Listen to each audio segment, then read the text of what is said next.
Let's talk about the anatomy of the temporomandibular joint. Did you know that your jaw joint is just like the knee or just like the hip or the elbow? Yes, it's not the same anatomy, but inside the jaw joint, there are ligaments, there are tendons, there's muscle attachments, and inside this little jaw joint, there's also a disc with synovial fluid.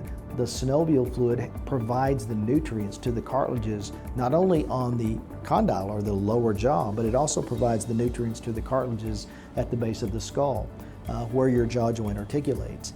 Any disruption of the ligaments or the disc or structures in the joint can disrupt the flow of the synovial fluid within the joint. Why is that important? The synovial fluid is not only the lubricant for the joint, but it provides the nutrition to the cartilage cells within the joint.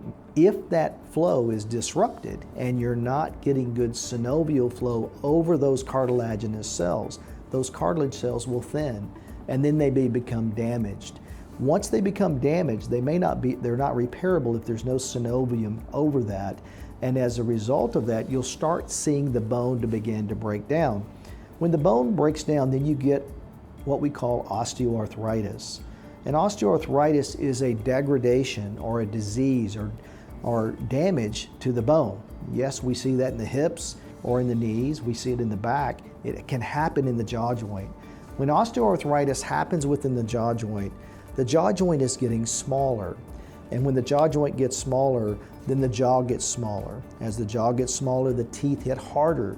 And many times patients that have osteoarthritis in their jaw joints will start having breakdown in their back teeth especially, or really overall in their teeth.